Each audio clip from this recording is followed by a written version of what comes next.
Good morning. Good morning. Thanks again for joining me. I am the coding coach. I'm sure you're used to seeing me. If not, here I am. I wanted to come back with the rest of the tips, and this still is going to be tips 4 through 6. I did tips 1 through 3 in the initial video day before yesterday. So I'm continuing with part 2 with tips 3 through 6, and I'll get to the 10 tips. So these are the top 10 medical documentation and coding tips. And as I stated in the previous videos, these videos can be used by physicians so they'll know what to document, and as well as coders to know what to look for and how to document things. So tip number 4. And of course, as medical coders, as I stated before, we don't document anything. All we do is report. We don't document. So tip number 4, as far as physician documentation, document laterality, which is the side of the body affected.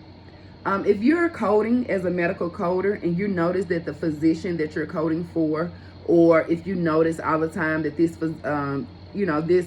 specific physician never documents laterality. Number one, you could be missing out on reimbursement when you're not coding to the highest specificity. That's number one. And not only are you or can be missing out on reimbursement, you're not capturing the true picture of the patient's condition if you're not specifying the laterality. For example, let's say the patient has breast cancer. So if the patient has breast cancer and the doctor or the physician or the clinician or the oncologist or whoever documents patient Susie Smith has breast cancer, she also has fever, and she also has light cough. Okay, so the physician is saying breast cancer. It's not telling me, is it in the left breast? Is it in the right breast? It's not telling me where. So then I would have to use the code unspecified. Breast cancer, unspecified. And when I find myself using a lot of unspecified codes, I'll send the physician a message and I'll say, hey, and this is an indicator of you also being a great coder when you can let the physician or the clinician know what they can do for better documentation, because it helps us do our job better when they document the things that they should document. So if you don't put left or right breast cancer, then we have to assume I'm not going to say assume because we don't assume anything. If it doesn't say right or left breast cancer, then we know it's unspecified. So we will use the C50.919 code, which is breast cancer unspecified. Now, some codes do not have bilateral specificity. Some codes do say left, right, or both. And some codes only say left, right, or unspecified. When it does not specify as far as or in regards as bilateral, if you don't have a bilateral code that says both, then that means you're going to use both the left code and the right code to indicate on that claim that this patient is having issues on both sides. So if there is not a bilateral code, you're going to use left and you're going to use right. Tip number 4 was document laterality or code laterality. So make sure your physician is specifying in the documents whether it's left or right. And make sure you're coding and you're not missing it whether it's left or right. So tip number 5. We have to make sure that the etiology is documented, or the origin of the disease. There are codes in our ICD-10 book, and remember, you have to know your conventions, you have to know your guidelines, the chapter-specific guidelines, all of these things to know what you're supposed to do. So when you're when the etiology is documented, which is the origin of the disease, sometimes we will have to code an additional code. Let's say a patient has sepsis, which is a bacterial disease or whatever that affects you. So if a patient has sepsis, then what does that sepsis due to? So you're going to code, of course, the code for sepsis, and then you're going to code it's due to whatever it is. if the instructions tell you to also code the origin of the disease. Another example, a person may have kidney failure due to diabetes. Then it may be instructions to say, okay, code the kidney failure, but also code the underlying origin of the kidney failure, which is the diabetes. And there is a section that says diabetes with underlying conditions or diabetes with CKD. So tip number 5 is look for the origin of the disease as well. See if that's documented. The etiology, as far as if this person has this, how did they get it, or why did they get it, or what is it due to.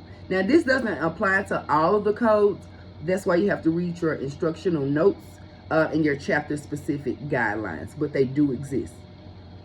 So number 6, document manifestation or complication. So ICD-10 also contains combination codes in which a single code classifies 2 diagnoses. A diagnosis with an associated secondary process, which is your manifestation, or the complication. Documentation should show a clear causal relationship between any condition and its respective manifestation, with linking verbiage such as due to, caused by, secondary to, etc. So let me break this down for you, because I wrote it out, and I also have it broken down into simplest forms for you to understand. So tip number 6 was make sure that the manifestation and the complication is documented, or make sure you're coding it. So this is exactly what I mean by when I say ICD-10 also contains combination codes, in which there's a single code, one code, that classifies 2 or more diagnoses and things like that. Let me give you an example. So let's say a patient has hypertension, which is high blood pressure. Let's say that they have kidney disease stage 4. And let's say they also have heart failure. So this patient is coming in, and the doctor is basically saying this patient has heart failure and kidney disease stage 4 due to hypertension. So that's showing a causal relationship. They're saying due to, secondary to, caused by. So look for those causal relationships when you're reading your encounters. So if I'm reading the encounter and I see that this patient has hypertension, they have heart failure, and they have CKD, and the doctor is telling me in the documentation that it's all related. So I wouldn't use the I-10 code for hypertension. I wouldn't use the I-50.9 code for heart failure unspecified. And I would not use the N18.4 code for CKD stage 4. I would use one code for all of those things. That's the combination code. So there are combination codes. And the code I would use for that would be I13.0. And that's hypertensive heart and chronic kidney disease with heart failure in stage 1 through 4, chronic kidney disease, or if it's unspecified. That means if I would use this I13.0 code if this person has hypertensive heart, CKD, heart failure, but the CKD has to be stages 1 through 4, or if the stage is not specified, then that means I would use the N18.9 code, which is the CKD unspecified. So as long as it's stage 1 through 4, or the stage is not specified, and if this person has heart failure with their hypertension, I am going to use I13.0. But let's say the patient has hypertension, they have the CKD, same stages, but they don't have heart failure, but they have hypertensive heart, but the heart hasn't failed yet. So then I will use code I13.10, I13.10, and that's hypertensive heart, CKD without heart failure, and stage 1 through 4 CKD, or stage is unspecified. So these are tips 4 through 6. Number 4 was make sure that the laterality is documented, left, right, bilateral. And if there isn't a bilateral code, remember you're going to use left and right. And over 1/3 of the expansion in the ICD-10 codes are due to the additional of laterality, left, right, or bilateral.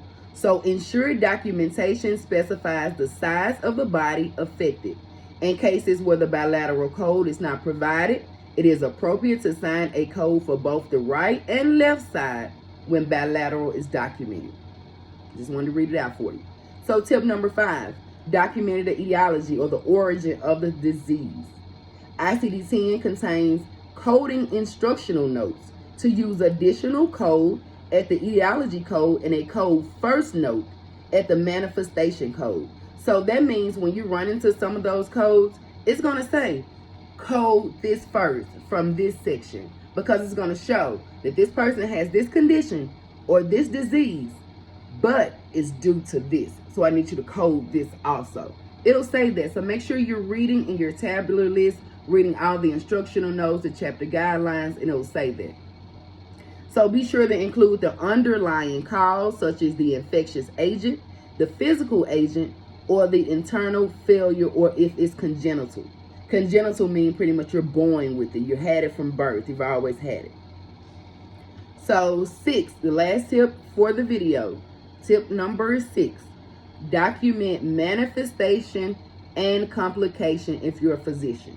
And if you're a coder, make sure you're reporting manifestation and complication codes. So ICD-10 also contains combination codes, as I told you earlier, and we went over the combination codes. Thank you so much for joining me today for tips 4 through 6. I'll be back again later for the rest of the tips.